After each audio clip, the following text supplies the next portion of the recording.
You can only get this directly from Vitamix. You can get this occasionally at buying clubs like Sam's Club. And this one has a variable speed dial on it. And it typically runs about $450 to $500. It's very expensive. They add an extra $100 just to have the variable speed, it seems like. But it does work well because you can start it at a low speed and work your way up.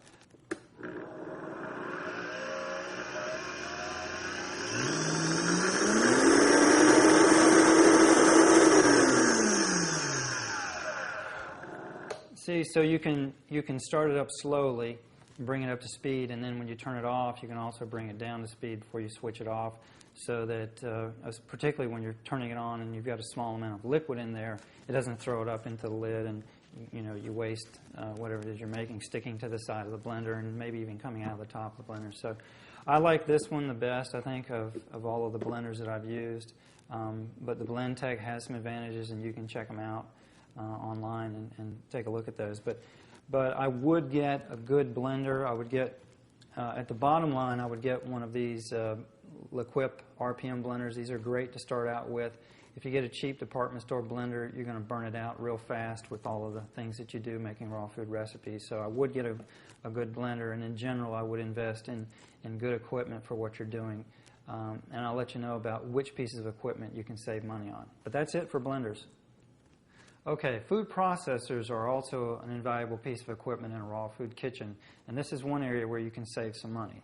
This is a higher-end home model food processor that I use for workshops. It's 14 cups, it's very large, it's really nice, but you don't need anything that's fancy typically at home. You can get away just fine spending $40 or $50 on an inexpensive department store food processor. Features that you do want to look for is a pulse button, where you can pulse it on and off, because a lot of times when you're chopping things like onions, you want to be able to pulse it and throw the stuff around rather than just grinding it up in one place. And so a pulse button is really a necessity, and of course on-off button. And then also one thing you want to look for is a large opening. This one has quite a large opening for throwing in things while it's running. And you want to make sure that the model that you get will allow you to open that large opening up while the machine is running and throw things in there to be chopped. And this one also has a smaller opening for things like carrots and celery and stuff like that, so that you can feed them in there for chopping. Or also, if you're using one of these attachments, which I also recommend getting, a grater and a slicer. These are two very useful additions to a food processor. So those are the things you look for in a food processor. Now, juicers are, in my mind, the most important piece of equipment in a raw food kitchen, because not only will you use juices for recipes, but you'll also ideally be drinking juices on a daily basis, or at least a regular basis. And so this is the piece of equipment that I use the most in my kitchen. Now, most people, when they think of juicers, think of the department store juicers that you find typically. These are referred to as centrifugal juicers, something like this, the Juice Man, Jack LaLanne, those types of juicers. They're called centrifugal because they have a basket that spins around inside and centrifugally extracts the juice from the pulp. And these are not appropriate for a living foods lifestyle or raw foods lifestyle, because they cannot juice greens, and in general, there are a lot of things that they don't juice very well. So I would avoid getting a juicer like this, even though they may be inexpensive. Some of them are actually expensive, but I don't recommend those. Now, another thing you want to look at also is the possibility of getting a citrus juicer. And there are different kinds of citrus juicers. This is a manual. This is a very heavy-duty manual Orange X juicer that a lot of people recommend. And personally, I don't care for this juicer. I've used this one for a while, and the thing that I don't like about it, aside from it being very heavy, is that you can't put a bowl underneath it and juice a quantity of citrus juice. And so I actually find that I do, on occasion, need to juice a fair amount of citrus juice. So rather than buying one of these, I prefer to use an electric citrus juicer where you can juice a quantity of juice, and this is an inexpensive one. I would recommend getting a commercial heavy-duty one from a supplier because these inexpensive ones don't have much power and they take a long time to use, whereas a good quality citrus juicer, usually they run about $100 to $150. They'll juice citrus really quickly. So if you're doing much citrus juicing, you can get a fast one, or you can just use one of these hand juicers. But that's with citrus. Now, the juicer that I recommend for all-around use in the kitchen every day is what's called a single auger juicer, which is kind of like a sausage grinder with a motor on it. It has an auger, just a single auger in here, and these tend to be the best value and give the best results for juicers. They will juice anything. They'll do greens, they'll do soft produce, they'll do hard produce, they'll homogenize nuts and seeds and things like coconut meat and turn it into a paste. So they will juice anything, and they do it well. Certain models do it well. There are also what are called twin gear juicers that look similar to this, and rather than having a single auger, they have two gears that mesh, and the produce is run between those gears. They typically run close to twice as much as single auger juicers, and they actually can extract less juice than what a single auger does, and they're much more difficult to assemble and clean, so I don't recommend them. In particular, juicers like the Green Star and the Green Power, they're good juicers, but the same company makes this juicer, which is the TriBest Solo Star 2. It's a good juicer. It extracts more juice than the twin gears. It's easier to clean. It comes with a 5-year warranty, and it works very well. It'll juice anything. So this is the juicer that I recommend. Omega also makes similar juicers to this. I've tested all of these juicers side by side, all of the decent juicers on the market, and to see which ones extract the most juice and which ones have the best value and the lowest price and that type of thing. And I think the Solo Star is the best value. The Omega juicer, the Omega 8003, 8005, it's very similar to this, but it doesn't extract as much juice. The pulp is wetter, and I just find that this one works better than the Omega.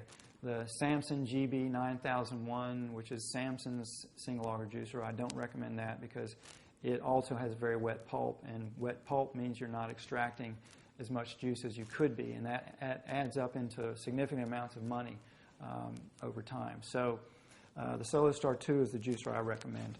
Now, in addition to juicing, I want to show you how this thing works. It's very easy to take apart. This end piece comes off. It's got a round nozzle in it. It has several different nozzles. It's got a small hole, which typically I use all the time for juicing. I never really change that nozzle. So it does have a larger hole nozzle for softer produce and things that may not come through as easily. But I find there's really no need for that. And there are two pasta nozzles, that have little tiny holes in them. These are for making pasta with wheat and flour, and you're never going to do that with a raw food kitchen. So I say with the pasta nozzles, just throw them away because you won't need them.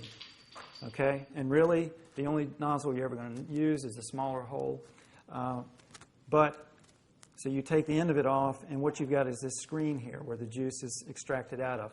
If you're homogenizing nuts and seeds or things like mature coconut meat, you can put this in, which is called a blank, and that's just a solid piece of plastic that goes in place of the screen, and you put that into the juicer, and you put the cap back on, and then you can run nuts and seeds, things like that through, and it will come out at the end into a nice powder or a paste, depending on whether or not the nuts and seeds are soaked or dry. And it cleans up very nicely. It's a low RPM. This runs at about 70 to 80 RPM. So the juice doesn't get heated up, and it doesn't kill beneficial enzymes in it. So this is the juicer I recommend. This usually runs around $250 in price, and the twin gear juicers typically run $400 to $500. So this is a good value. Now, people often ask me, what do I do on the road for juicing? When I'm traveling and stuff, people get used to drinking their juice and they don't want to give it up. And so there are a lot of people selling little portable juicers and manual juicers. And I've tested a lot of them, and I found the only one that I like that really works decently is the Tri-Best Z-Star juicer. And basically what it is a hand crank like this, and it has a clamp that you can attach it to a countertop, and the clamp just hooks like that, and you clamp it to a countertop.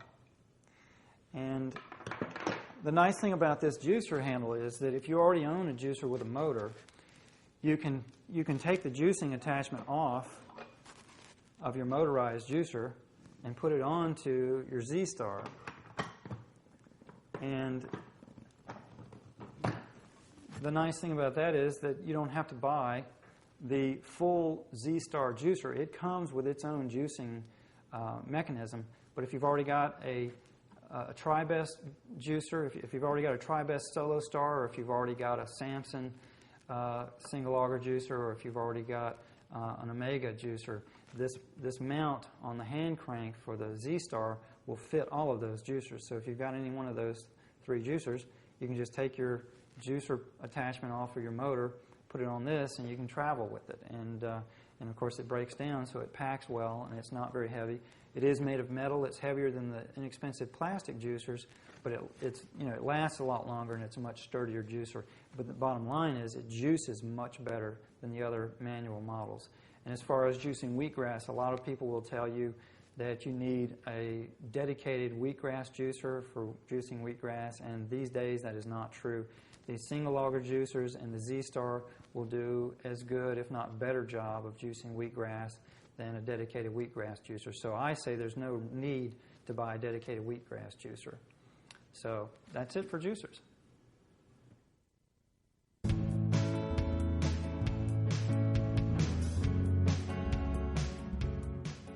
People often ask me what I actually eat, and if I actually eat all of these recipes that I make, and I do, but about 75% of my diet is green salads and sprouts.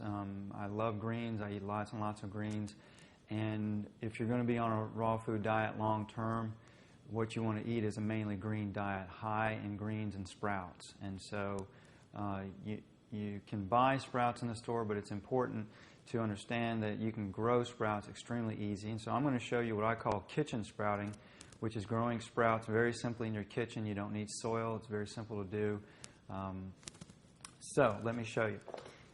First of all, you can go to grocery stores and you can get these little plastic containers, or you can get glass Pyrex containers, and just get, I would say, about a dozen of these.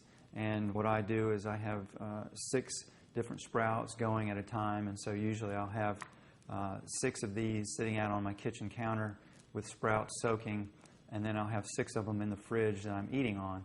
And so it's a good idea just to get, at least a dozen of those, I would say, and that way you've got a good variety of sprouts to choose from. But it's extremely simple. You just take one of these containers and you fill it with some bean sprout seeds, or legume sprout seeds. These are mung beans, and we'll talk about what kinds of sprouts are available. But these are mung, and just put a little bit of water in there, just enough to cover it up, and just in case if it's got plenty of water to absorb. And I stir it around a little bit to make sure all the seeds are immersed, and I just put the cover on it.